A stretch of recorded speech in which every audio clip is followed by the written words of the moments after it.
You're 17 years old, dreaming of fast cars and pretty girls in 1980s Colombia. Your biggest worry should be passing math class, but instead, you're standing in a warehouse that smells like gasoline and fear, watching your older brother count stacks of cash bigger than your family's yearly income. He grins, slaps your back, and says the magic words that'll ruin your life. Welcome to the family business, little brother. Congratulations. You just became Pablo Escobar's newest foot soldier. Hope you like the smell of gunpowder because it's about to become your signature cologne. Your first day on the job starts at 4 in the morning. No orientation packet, no employee handbook, just a rusty AK-47 and instructions to guard a cocaine lab hidden in the jungle. The mosquitoes are the size of small birds. The humidity makes you sweat through 3 shirts before lunch, and your job description is simple. Shoot anyone who isn't supposed to be here. Easy enough, right? Wrong. Nobody tells you how to tell the difference between a lost farmer and an undercover cop. Spoiler alert, you figure it out the hard way when bullets start flying over your head like angry wasps. The pay sounds incredible at first. More money in a month than your father made in 5 years driving trucks. But here's the catch nobody mentions during recruitment. You can't spend it. Walking into a store with a wad of hundreds makes you a target for every cop, rival gang member, and desperate thief in Medellin. So you hide your cash under your mattress like a paranoid grandmother, watching it pile up while wearing the same torn jeans every day. Rich on paper, broke in practice, and constantly looking over your shoulder for someone trying to put a bullet between your eyes. Your social life disappears faster than witnesses in cartel territory. Old friends cross the street when they see you coming. Girls who used to flirt suddenly find their shoes fascinating when you walk by. Your mother stops cooking your favorite meals, claiming she's lost her appetite. Even the neighborhood dogs seem nervous around you, whimpering and backing away like they can smell the violence clinging to your clothes. Welcome to the wonderful world of being completely toxic to everyone you've ever cared about. Training consists of learning which end of the gun to point at people and memorizing a phone tree of who to call when things go sideways. Advanced courses include how to dispose of evidence, where to dump bodies so they won't float back up, and the fine art of lying to your mother about why you come home covered in mud at 3 in the morning. Your instructors are kids barely older than you, but they carry themselves like battle-hardened veterans. That's because most of them are, having survived a whole 6 months in Pablo's army. The ones who made it past their first year get promoted to training new recruits. The ones who didn't are fertilizing coca plants somewhere in the countryside. Every morning brings a new assignment. Guard this shipment, intimidate that shopkeeper, deliver this package without asking questions about why it's ticking.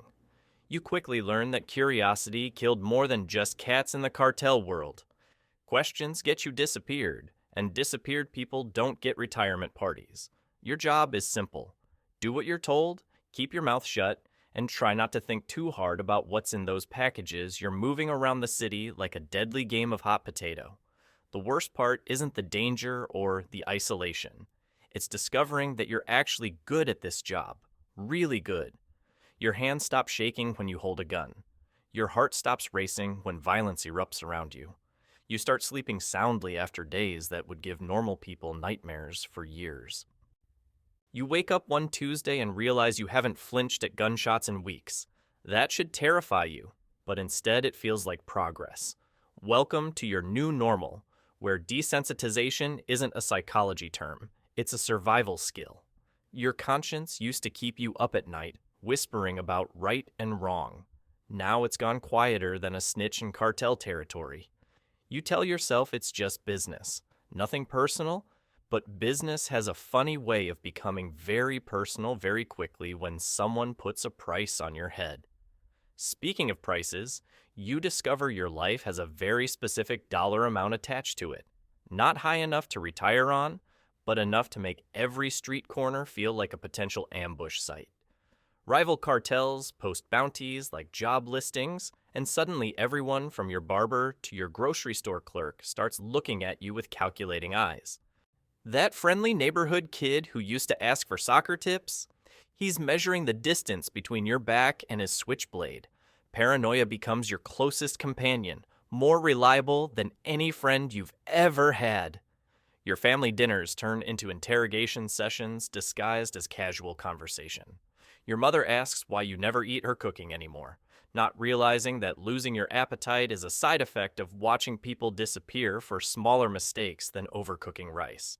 Your little sister wants to know why you don't help her with homework, and you can't explain that teaching fractions seems pointless when you're calculating body counts for a living.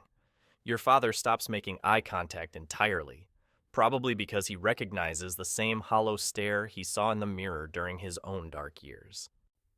The money keeps flowing, but spending it becomes an art form more complex than brain surgery. You can't buy a nice car without attracting attention. Can't move to a better neighborhood without raising questions. Can't even buy your girlfriend a decent gift without her asking uncomfortable questions about your sudden generosity. So you become a master of creative accounting, spreading purchases across months, buying things for other people, and generally living like a millionaire with a poverty complex. So, there you have it, your glamorous career as Pablo Escobar's foot soldier. You traded your teenage dreams of normal problems for a lifetime of looking over your shoulder, counting blood money you can't spend, and wondering if today's the day your luck runs out. You wanted fast cars and ended up with faster bullets. You wanted pretty girls and got pretty good at pretending you don't care about anything anymore. The pay was incredible. The benefits were non-existent, and the retirement plan involved a shallow grave in the jungle.